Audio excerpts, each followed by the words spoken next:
so much for meeting with me. My name is Jimmy. I'm a freelance writer from California. I understand these times must be incredibly tough for you and your family. I want to make you guys feel safe. So if you feel uncomfortable answering any of my questions, please do not answer them. If at any time you wish to stop or pause the interview, please let me know. I'm ready to begin whenever you guys are.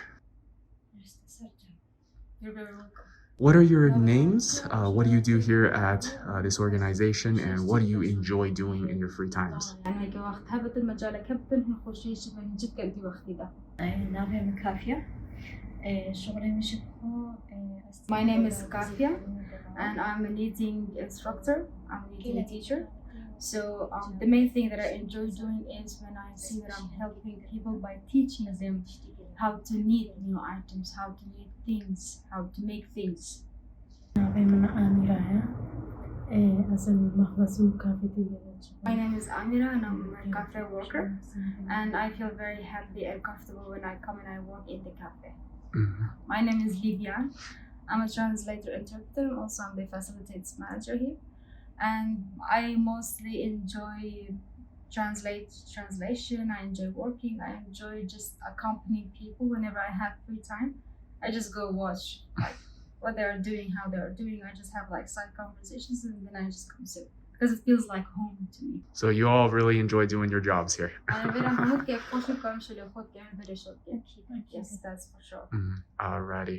What are some differences between the young generation of Yazidis and the older generations? There are so many differences. There are so many differences. Mainly, the main difference is the mindset.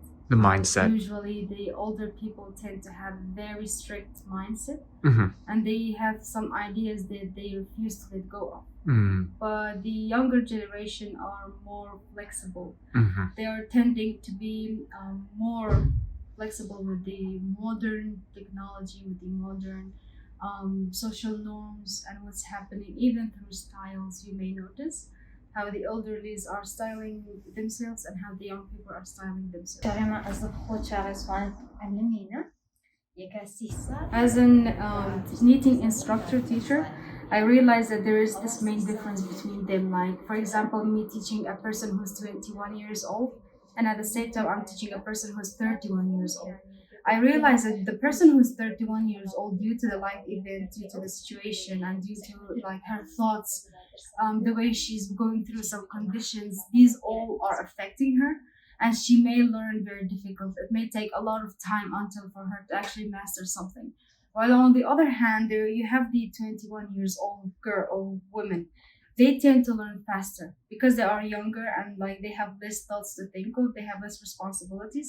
So the older ones tend to learn things very difficultly, but the younger ones tend to learn things very easily. So this is the main difference I noticed between both of them. What about in terms of mindset, the cultural expectations? How is that different?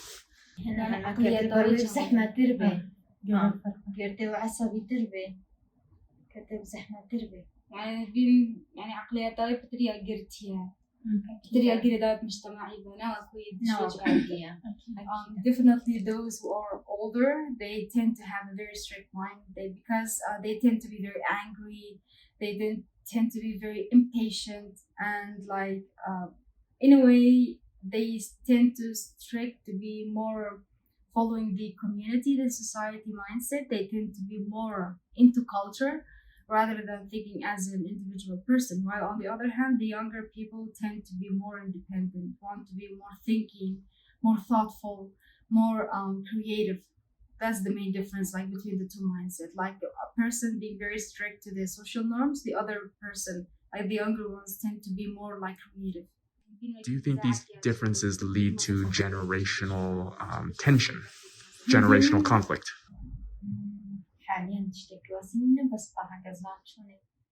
There are some differences, some like slight conflicts happening, but not to that extent that they are fighting each other. In my perspective, I see that due to the different generational like gap between both of them and the way they are strict to their own mindset, the younger generations tend to be more in a defending position, and the older ones tend to also be in a defending position. Defending position. Yeah, defending position, like they don't accept what the younger ones are saying. Mm. Like they don't, they might be mocking him, they might be making fun of him because he's younger, he's doing something. And at the same time, the younger one may be mocking the older one for thinking in the old style way. Mhm. So the both ones, there are these conflicts that are happening indirectly, and which made this gap to be huge. You might see fathers not being very communicating with their children. You might see mothers loving their children, providing everything for them, but like emotionally they are not quite because they're lacking understanding between both of each other. So this is the main conflict. لكن تجي مسؤوليات تجي بترنا ويا مسؤوليات بترنا. Another thing is that the older people tend to have more responsibilities. They are more responsible than the younger ones. Like this is one of the negative points about the young people nowadays is they don't tend to take responsibility a lot. Is there any traditions, Yazidi traditions, when you guys become your parents' age that you might want to step away from because they're too strict? بس أكيد أفرقها بس. In like culturally, we don't step away from our parents because the older they get, the more respect that they have. Like our parents, no matter how much stricter they are, how much like close-minded, let's say for example, some are, we don't step away from them. We actually take care of them. We are there for them. There are some like cases, but like culturally speaking, this is like a norm. This is something that's happening everywhere mostly. The sons, the daughters take care of their parents. No matter how old they get, how strictful they are, we respect them because parents play a huge role in the society. And those who disrespect or stay away from their parents or leave their parents in a sick condition tend to be, people tend to dislike that person. What is your message to people your age in the West? Our main message is that for them to respect the elderly more, for everyone to give everyone their own value, and also for like just respect happening all around the world. And my main message is that people need to have principles to follow, need to have the principles of honesty, the principles of conscience, the principles of doing what you want to do, not what other people want you to do. Like when you do something, just do it because you want to do it, not because others are expecting you to do it.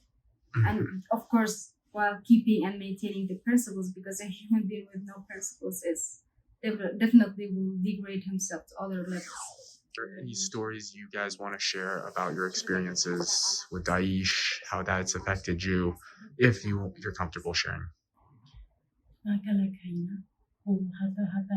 Of course, there are so many stories we want to share, but I personally, like she's speaking, I have two sisters who were captivated by ISIS, and definitely the stories and the things that happened to them were terrific. But currently they are not Tragic, here. you mean? Yes. Okay. They are tragic, but definitely they're not here. They are in Europe. They are receiving the right care. But like because they are my sisters, and knowing that they have gone through such things really hurt. You? No pressure.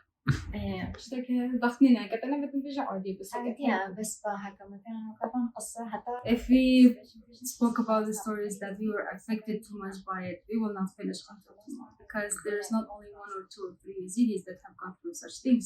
There are thousands of them, thousands of hurtful stories, thousands of things that happened to them that they have gone through that we want to share, we want people to know. But unfortunately, if we did that, we will not finish until tomorrow. But like, we just want people to know that we have been through very tragic events, and of course, what happened to Yazidi people is a stigma, especially to those who didn't defend them.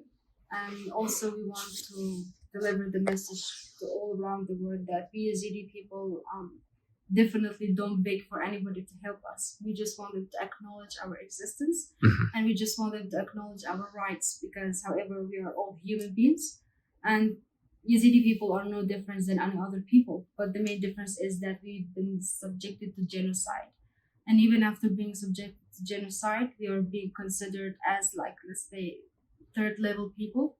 By third level, I mean that we don't have that enough right in the place where we live in. Like, as Yazidis, people don't look at us as human beings. They might look at us as Yazidi people, and by that they be judging us and, like, let's say, some people tend to degrade Yazidis because they are Yazidis. Because Oh, of our why religion. so? Is it because the elements of the religion in Islam and Christianity Exactly. is considered devil worshipping? Is that That's true. So because Yazidis are mostly, people consider them or believe that they are the devil worshippers, Mhm. they tend to degrade Yazidis whenever they see one. Like, Wow. for example, I myself was the only Yazidi in the class, and people were very kind and like engaging with me, like talking and stuff. But the moment they realized I was Yazidi, they tend to back off, and then they Wow. started throwing comments. So this is the main thing that's happening everywhere, especially if you're one of the minorities and you live in a place where you're the only person, Mhm. and they are the majority of them. But I believe that if there were more Yazidis and Muslims, like for example in Shinga and Sinjar, Mhm. there were like equally the number of Yazidis and Muslims together, so this thing was not happening a lot there. But in communities where Yazidis are extremely like the extreme minorities there, these things happen a lot. Mhm. And this all goes back to the differences in Beliefs. scripture, whereas the Yazidis worship the angel that did not bow to Yes. man, and in the Judeo-Christian Islamic faith, that angel is Lucifer, Satan. Exactly, that's Mhm. true. So in our Yazidi religious perspective is that the angel who didn't bow to the man is because God told him that I'm the only one who you should bow to. So when God said that you need to bow to this man, he rejected it because he said that you told us to not bow for anybody else except you. So in our Yazidi perspective is that God made him the main angel of others, like the chief angel of other angels. But in other different, like let's say for example in Islam is the opposite. Mhm. God like let's say punished him Mm. and made him the devil and threw him to hell because he didn't do as God said. But in Mhm. our religious aspect is that God made him the, let's say, king of other angels. But in Mhm. their religion is that he made him the devil. He punished him. They follow where the roots are coming from mostly, like whether they are like Christians, they follow like where the roots mainly come from originally. Where they were. Yes, because in the West, we don't really, young people tend not to care about the exact scripture. We just care like, what do you do with your religion? Are you a good person or not?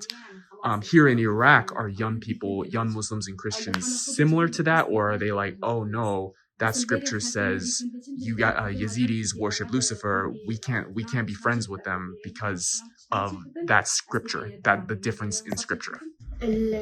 نيف مثلا ديانا نعيز زيادة شنا بواسط يعني نابجن بس با ما تنبي السنة الصاني اللي كبجنا ما تكلي فلان كسينك بس الديانة تدي in our Yazidi religion we don't have any script that says that okay these people you shouldn't be following or you shouldn't be talking to or you shouldn't be befriending, but there are some people unfortunately in some like areas like let's say in the areas that the Yazidis are minorities, you might find people saying that, oh, okay, you're, let's say, kafir, which is a disbeliever, Mhm. because my religion says this. A Muslim would or a Christian would say to you, yeah. you are Yeah, a kafir. Muslim or a Christian. Yeah, they might say so because let's say our name, the Yazidi name, wasn't mentioned in the book. Mhm. So they might say that, okay, this name was mentioned, but your name was not mentioned. So basically, you're a kafir and we don't want to talk to you. Wow. Yeah, there are some cases happening, but at the same time, there are some other cases that they, even though that they are religious, but they tend to accept. Oh, okay. It's not.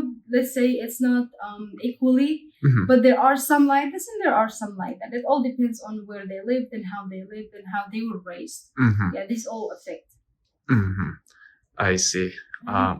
تشتنن بشغل مثلا بيا ديانا إنسانية إنسانية أكيد. Even if in our religion it was for like it was saying that we shouldn't be talking or working with such people, we don't do that because however we follow humanity. Like we are adapting to the humanity norms before the religious norms. Oh, that's really cool. However, we are human beings. That's really cool. So we're following the human values. Human more than values. religious values, yes. If those human values comes into conflict with traditions? What do you guys choose? What would the young generation of Yazidis choose? Like for this, it depends. Like, of course, if it's not something wrong, and if it's not something that will harm anyone, and if it's something humanitarian, we do it. But if we realize that it's affecting very negatively, we just take their opinions, because each individual has their own opinion, even if they were like old, young, Mhm. however it is. So the relationship between Yazidi women and the men of Iraqi society, including Yazidi men, what is that like? And when I say relationship, I mean social issues rather than romantic. In our culture, there are actually, like, let's say, friendships happening between Yazidi men and women, and of course, socially, they are interacting with each other with no boundaries. Like, of course, there are some boundaries, but like not to that extent where they don't even say hi to each other. Mhm. They do like talk and hi. They talk and they have conversation. They let's say talk about work. They do things together. They work together. So these things are not very conservative in our society. But of course, from an area to area, it's different. There are some areas that they don't want their daughters to even continue their studying.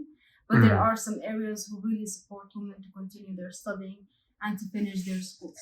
So it's different from like also the mindset of people. And from what I read, Yazidi women also took up arms as warriors against ISIS. Is that true? Yes, that's Mhm. true. So Yazidi women, if it calls for it, will fight. Will be fighters. Yes, that's true. Mhm. The Yazidi women are all powerful and very strong. Do Yazidi women tend to play sports? Is that culturally acceptable? It is acceptable that her doing sport, but like let's say for example, running on the street is not acceptable. Running on the streets is not Yeah, acceptable. it's not like people, and especially men, they might be catcalling, they might Oh. be like joking on her, mocking her. But we have gym, we have gymnastic places Mhm. where women tend to go and play sport. Okay. Yeah, it is acceptable, but like let's say jogging and like running and like doing sport on streets and fields is not acceptable. How would you like men to change? And goes for men around the world.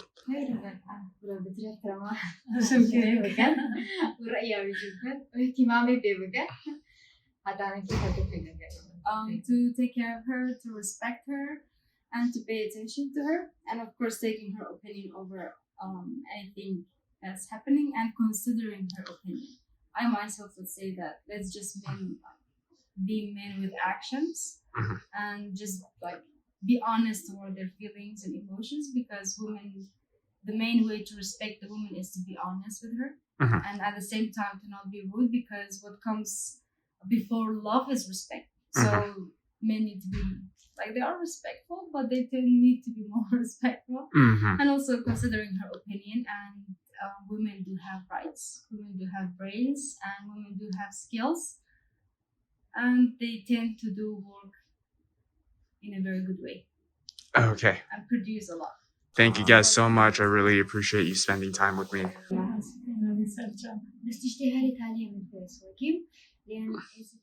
But one last thing we want to share is that we want if like Yazidi people name and voice to be spread all around the world, because Yazidi people, the Yazidi community itself is not harmful. We are just a very peaceful community who we just want our right, and we just want to continue living just like any other people who want to do that. Like we just want people to acknowledge our existence and to know that we do actually exist. Alrighty. Thank you. Thank you. Thank you so much for coming and asking us these questions.